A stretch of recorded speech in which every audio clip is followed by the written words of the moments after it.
अध्याय 1। व्रत के दौरान अनादर से बचें। नवरात्रि का व्रत केवल शारीरिक तपस्या नहीं, बल्कि यह मानसिक और आत्मिक शुद्धि का पर्व भी है। इस अवधि में माँ दुर्गा की पूजा करने और उनके प्रति श्रद्धा व्यक्त करने के साथ साथ अपने व्यवहार को भी सुधारा जाता है। सबसे महत्वपूर्ण यह है कि व्रत के दौरान आप कैसे व्यवहार करते हैं, खासकर दूसरों के प्रति। व्रत का उद्देश्य केवल खुद को संयमित रखना नहीं है, बल्कि दूसरों का सम्मान भी करना है। इस समय यदि आप दूसरों का अनादर करते हैं या उन पर क्रोध करते हैं, तो आपका व्रत निष्फल हो सकता है। कई लोग व्रत के दौरान चिड़चिड़े हो जाते हैं या दूसरों के प्रति कठोर हो जाते हैं, जो व्रत की भावना के विपरीत है। यह देवी माँ की पूजा के समय आपके मन की स्थिति को भी प्रतिबिंबित करता है। व्रत का सही फल तभी मिलता है जब आप दूसरों के प्रति दयालु, सहनशील और विनम्र होते हैं। देवी माँ ऐसी भावना से प्रसन्न होती हैं और अपना आशीर्वाद देती हैं। दूसरों के प्रति सहानुभूति रखना, उनकी मदद करना और उन्हें सम्मान देना एक साधक की प्रमुख जिम्मेदारी है। व्रत के दौरान सेवा करना या दूसरों की सहायता करना विशेष रूप से फलदायी माना जाता है। यह न केवल माँ दुर्गा की कृपा को आकर्षित करता है, बल्कि आपके जीवन में भी शांति और संतोष लाता है। व्रत का असली उद्देश्य अपने भीतर की बुराइयों को त्याग कर एक अच्छा इंसान बनना है। इसलिए व्रत के समय दूसरों से कटु शब्द बोलने या अपमानजनक व्यवहार करने से बचें। इससे आपका मन शांत और शुद्ध रहेगा और आप माँ दुर्गा की कृपा पाने के अधिकारी बनेंगे। अध्याय 2। पूजा में आलस्य का स्थान नहीं। नवरात्रि के समय माँ दुर्गा की आराधना में पूरी श्रद्धा और भक्ति भाव की आवश्यकता होती है। इस समय किसी भी प्रकार का आलस्य पूजा की शुद्धता और उसका महत्व कम कर सकता है। कई बार लोग पूजा करते समय जल्दीबाजी करते हैं या मन में आलस्य के कारण पूजा की सही विधि का पालन नहीं करते, जिससे पूजा निष्फल हो जाती है। आलस्य पूजा में सबसे बड़ा अवरोध माना जाता है। पूजा के समय सच्ची भक्ति और एकाग्रता आवश्यक होती है। जब आप आलस्य में पूजा करते हैं या उसका महत्व नहीं समझते, तो देवी माँ प्रसन्न नहीं होती। देवी माँ को प्रसन्न करने के लिए जरूरी है कि आप समय निकालें और पूजा को पूरे मन और श्रद्धा से करें। यह पूजा का सही तरीका है और इससे माँ दुर्गा का आशीर्वाद प्राप्त होता है। इसके अलावा पूजा के समय शरीर और मन दोनों का शुद्ध और स्वच्छ होना आवश्यक है। आलस्य में लोग अक्सर यह भूल जाते हैं कि माँ दुर्गा को प्रसन्न करने के लिए न केवल बाहरी स्वच्छता, बल्कि भीतरी स्वच्छता भी महत्वपूर्ण होती है। मन में सच्ची भक्ति और श्रद्धा के बिना पूजा अधूरी मानी जाती है। इसलिए नवरात्रि के समय पूजा में कोई भी आलस्य न दिखाए। पूजा को पूरे नियम और श्रद्धा से करें, ताकि माँ दुर्गा का आशीर्वाद सदैव आप पर बना रहे। यह समय देवी की कृपा पाने का होता है, इसलिए इस अवसर का पूरा लाभ उठाएं और आलस्य को अपने जीवन से दूर रखें। अध्याय 3। विचारों में शुद्धता का महत्व। नवरात्रि के समय व्रत का एक और प्रमुख उद्देश्य है विचारों की शुद्धता। सिर्फ भोजन से परहेज करने से व्रत की पूर्णता नहीं होती, बल्कि मानसिक शुद्धता और पवित्रता भी आवश्यक है। नवरात्रि के व्रत में गलत विचारों से बचना अत्यंत महत्वपूर्ण है, क्योंकि मानसिक शुद्धता के बिना देवी माँ की कृपा प्राप्त नहीं हो सकती। व्रत के दौरान मन में अहंकार, क्रोध, द्वेष, ईर्ष्या और लोभ जैसे विचार नहीं आने चाहिए। यह समय है जब आप अपने मन को शुद्ध करने की कोशिश करते हैं। यदि आप व्रत के दौरान अशुद्ध विचार रखते हैं, तो इससे न केवल आपका व्रत प्रभावित होगा, बल्कि माँ दुर्गा की कृपा भी नहीं मिलेगी। मन को शुद्ध रखने के लिए ध्यान और प्राणायाम का सहारा लेना चाहिए। ध्यान से मन शांत होता है और शुद्ध विचार उत्पन्न होते हैं। व्रत के समय ध्यान का अभ्यास न केवल आपके मन को शांत रखता है, बल्कि आपकी आंतरिक शक्ति को भी बढ़ाता है। यह मानसिक शुद्धि का सर्वोत्तम साधन है। इसके अलावा व्रत के दौरान सत्संग, धार्मिक ग्रंथों का अध्ययन और देवी माँ की स्तुति करना मानसिक शुद्धता को बढ़ाने में सहायक होता है। यह समय आत्मनिरीक्षण का होता है, जहां आप अपने जीवन के उद्देश्य को समझने की कोशिश करते हैं और अपने मन को पवित्र बनाते हैं। अध्याय 4, प्रसाद चढ़ाने की सही विधि। नवरात्रि के समय देवी माँ को प्रसाद चढ़ाना अत्यंत महत्वपूर्ण होता है, लेकिन कई बार लोग प्रसाद चढ़ाने में अनजाने में कुछ ऐसी गलतियां कर बैठते हैं जो माँ दुर्गा को अप्रसन्न कर सकती हैं। प्रसाद शुद्धता का प्रतीक होता है और इसे सही तरीके से चढ़ाने से देवी माँ प्रसन्न होती हैं और भक्तों पर अपनी कृपा बरसाती हैं। प्रसाद को हमेशा ताजे और शुद्ध सामग्री से तैयार करना चाहिए। कई लोग प्रसाद के लिए बासी भोजन या अशुद्ध सामग्री का इस्तेमाल कर लेते हैं, जो कि पूजा के नियमों के खिलाफ होता है। देवी माँ को प्रसाद चढ़ाने में यह ध्यान रखना चाहिए कि उसमें शुद्धता और श्रद्धा का समावेश हो। प्रसाद को चढ़ाते समय इस बात का भी ध्यान रखें कि वह साधारण या मामूली तरीके से न हो। प्रसाद को हमेशा एक साफ बर्तन में या पत्तों पर रखा जाना चाहिए ताकि उसकी पवित्रता बनी रहे। इससे माँ दुर्गा की कृपा प्राप्त होती है और व्रत करने वाले का जीवन सुख समृद्धि से भर जाता है। कई बार लोग जल्दबाजी में या आलस्य के कारण प्रसाद को ठीक से नहीं चढ़ाते, जिससे पूजा की शुद्धता पर असर पड़ता है। इसके अलावा प्रसाद को चढ़ाने से पहले कुछ विशेष मंत्रों का उच्चारण करना भी महत्वपूर्ण होता है। यह मंत्र प्रसाद को पवित्र बनाते हैं और माँ दुर्गा को प्रसन्न करने में सहायक होते हैं। प्रसाद चढ़ाने के समय मन में सच्ची श्रद्धा और भक्ति होनी चाहिए ताकि देवी माँ की कृपा प्राप्त हो सके। प्रसाद को चढ़ाने के बाद उसे सभी परिवारजनों में बांटना चाहिए। इसे बांटते समय भी शुद्धता और विनम्रता का ध्यान रखना चाहिए। प्रसाद का महत्व केवल भोजन तक सीमित नहीं है, बल्कि यह देवी माँ के आशीर्वाद का प्रतीक होता है। इसलिए इसे आदर और सम्मान के साथ ग्रहण करें। प्रसाद को खाने से पहले धन्यवाद देना और माँ दुर्गा का ध्यान करना भी आवश्यक होता है, ताकि उनके आशीर्वाद से आपका जीवन शुद्ध और पवित्र बना रहे। अध्याय 5, पूजा के समय पूर्ण शांति आवश्यक। नवरात्रि के दौरान माँ दुर्गा की पूजा में शांति और एकाग्रता का विशेष महत्व होता है। पूजा के समय किसी भी प्रकार की अशांति या शोरगुल से बचना चाहिए, क्योंकि इससे पूजा का प्रभाव कम हो जाता है और मन एकाग्र नहीं रह पाता। माँ दुर्गा की आराधना शांति और स्थिरता के साथ करनी चाहिए, ताकि उनका आशीर्वाद प्राप्त हो सके।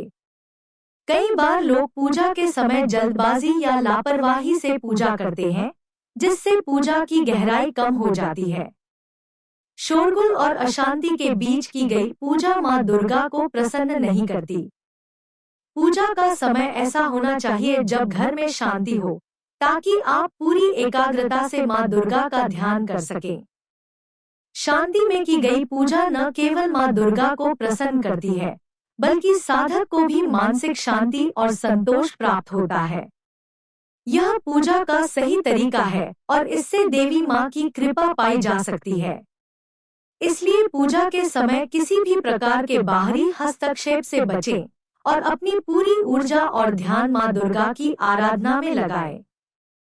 पूजा के दौरान ध्यान और मंत्रों का उच्चारण शांति के माहौल में किया जाना चाहिए। इससे मन एकाग्र रहता है और पूजा का प्रभाव भी बढ़ता है। इस समय मन की शांति और आत्मनियंत्रण का अभ्यास करना चाहिए, ताकि आपकी भक्ति माँ दुर्गा तक पहुँच सके। पूजा का यह सही तरीका माँ दुर्गा की कृपा प्राप्त करने में सहायक होता है और आपके जीवन में शांति और समृद्धि लाता है। अध्याय 6, माँ दुर्गा के मंत्रों का सही उच्चारण। नवरात्रि के समय देवी माँ की पूजा के दौरान मंत्रों का उच्चारण अत्यंत महत्वपूर्ण होता है। सही उच्चारण न केवल मंत्रों की शक्ति को बढ़ाता है, बल्कि माँ दुर्गा को प्रसन्न करने में भी सहायक होता है। लेकिन कई बार लोग जल्दबाजी में या बिना ध्यान दिए मंत्रों का गलत उच्चारण कर देते हैं, जिससे पूजा का प्रभाव कम हो जाता है। मंत्रों का सही उच्चारण करने के लिए आवश्यक है कि आप उन्हें पहले से याद कर लें या किसी गुरु से सही तरीके से सीखें। कई बार लोग पूजा के समय बिना समझे मंत्रों का उच्चारण कर देते हैं, जो कि उचित नहीं है। मंत्रों का सही उच्चारण करने से माँ दुर्गा की कृपा जल्दी प्राप्त होती है और साधक की इच्छाएं पूरी होती हैं। मंत्रों के सही उच्चारण से पूजा में एक सकारात्मक ऊर्जा का संचार होता है। यह ऊर्जा माँ दुर्गा तक पहुँचती है और उनकी कृपा से साधक का जीवन धन धान्य और सुख समृद्धि से भर जाता है।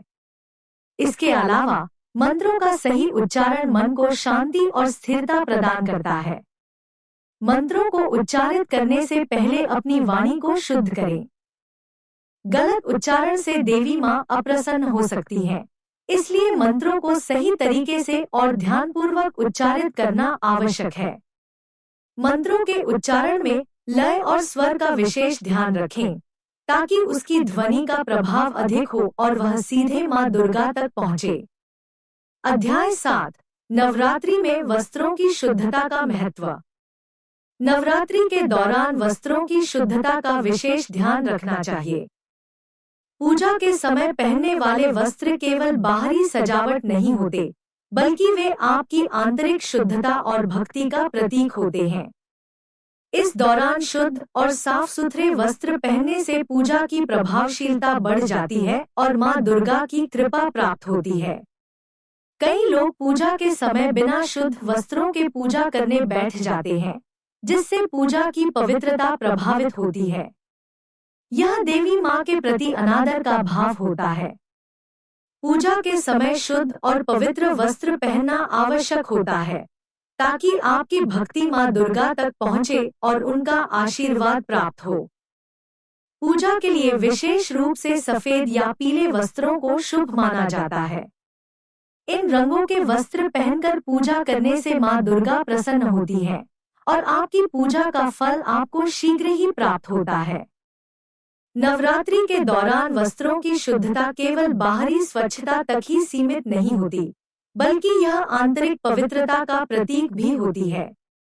इस दौरान पहने जाने वाले वस्त्र मन की शुद्धता और भक्ति को भी दर्शाते हैं।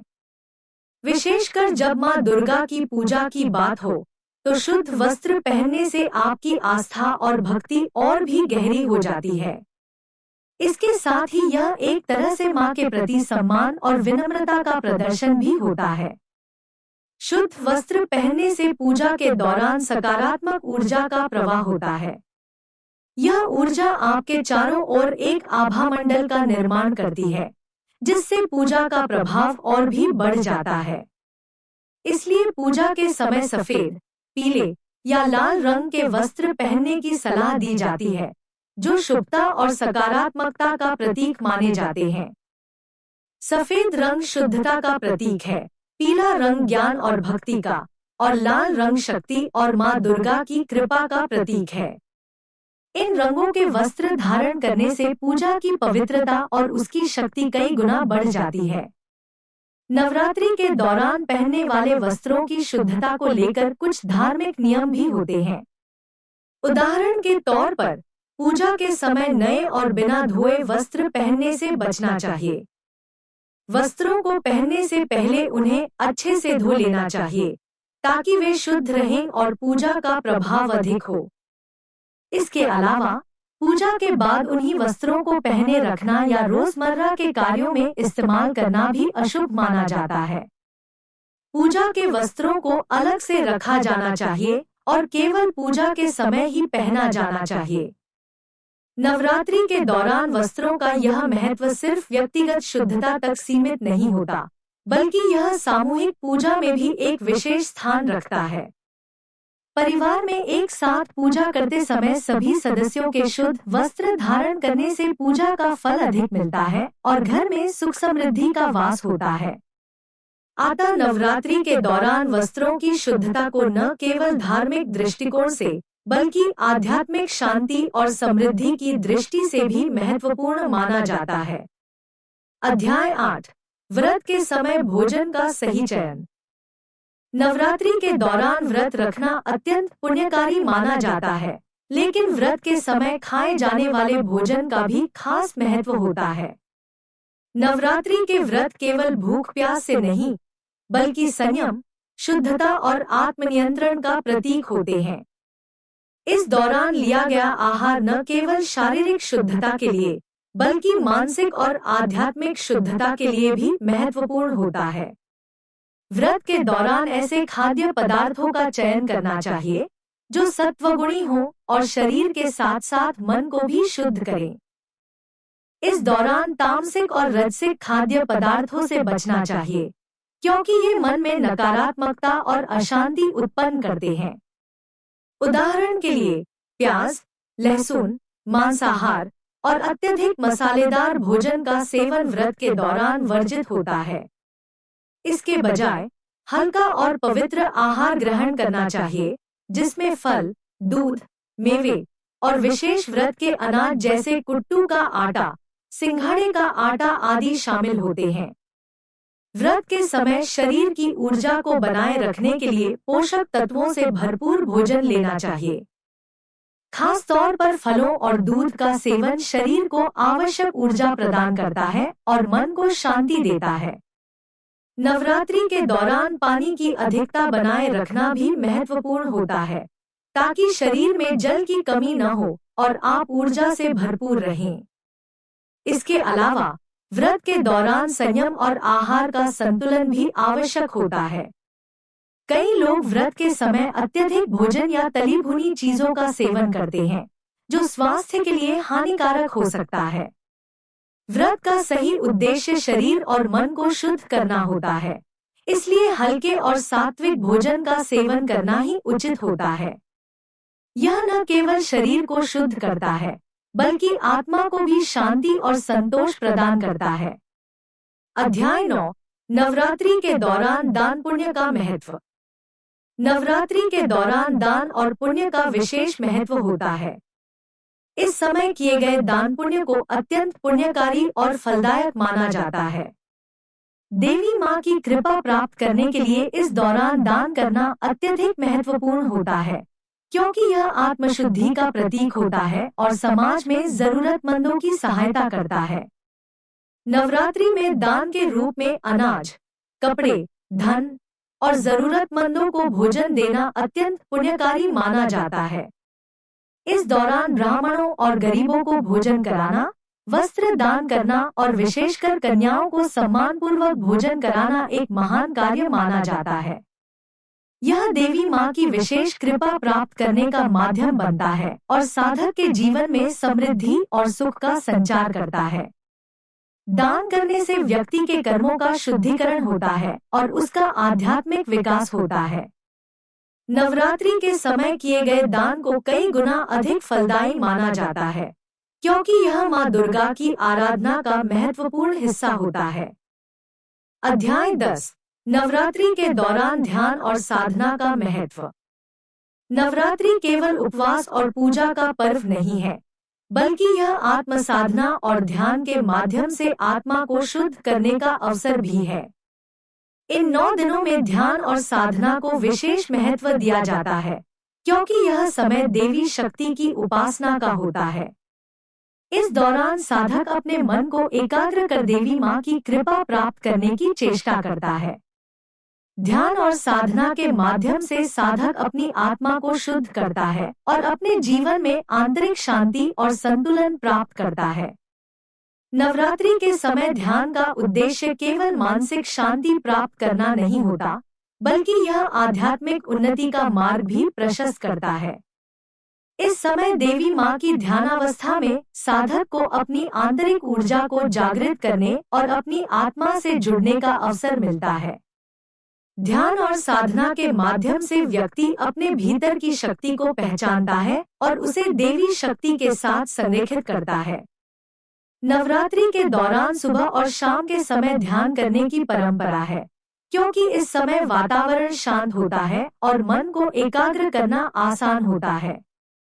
इस दौरान ओम, देवी के मंत्र या किसी विशेष स्तोत्र का जप करना भी अत्यधिक फलदायी माना जाता है। यह जप न केवल मन की एकाग्रता को बढ़ाता है, बल्कि साधक के भीतर सकारात्मक ऊर्जा का संचार भी करता है। इस दौरान माता रानी की कृपा साधक पर बरसती है, जिससे उसे मानसिक शांति, आध्यात्मिक शक्ति और जीवन के सभी क्षेत्रों में सफलता प्राप्त होती है। ध्यान और साधना के अलावा नवरात्रि के समय भजन, कीर्तन और जगराता जैसे आध्यात्मिक कार्यक्रम भी अत्यंत महत्वपूर्ण होते हैं। ये सभी साधना के माध्यम से साधक को मां दुर्गा के करीब लाने और उसकी कृपा प्राप्त करने का मार्ग प्रशस्त करते हैं। इस समय देवी के 9 रूपों का ध्यान और आराधना करना व्यक्ति को आध्यात्मिक रूप से समृद्ध बनाता है और उसके जीवन में सभी प्रकार की बाधाओं को दूर करता है। नवरात्रि का यह समय साधक के लिए एक स्वर्णिम अवसर होता है, जब वह अपनी आत्मा की गहराई में उतरकर देवी मां से जुड़ सकता है। यह ध्यान और साधना का पर्व व्यक्ति के जीवन को नए मार्ग पर ले जाता है, जहां शांति, संतुलन और देवी मां की कृपा का आशीर्वाद होता है। नवरात्रि का समापन और विजयदशमी का पर्व। नवरात्रि का समापन विजयदशमी के पर्व के साथ होता है, जिसे दशहरा भी कहा जाता है। यह पर्व रावण पर भगवान राम की विजय और असत्य पर सत्य की जीत का प्रतीक है।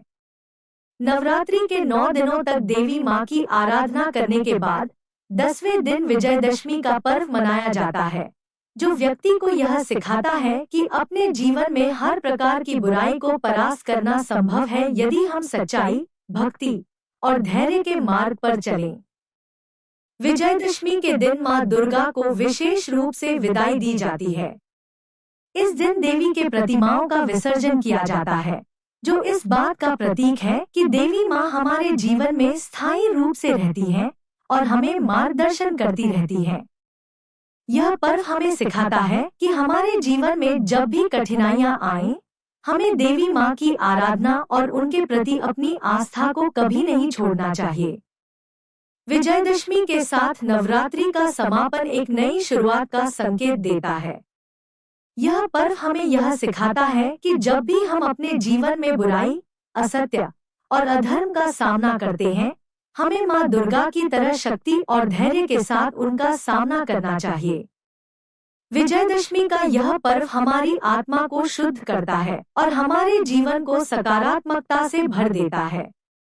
इस तरह नवरात्रि का पूरा पर्व देवी मां की आराधना से लेकर विजयदशमी तक हमें यह सिखाता है कि जीवन में आस्था, भक्ति और सत्य के मार्ग पर चलते हुए हम हर कठिनाई को पार कर सकते हैं और अपनी आत्मा की उन्नति कर सकते हैं।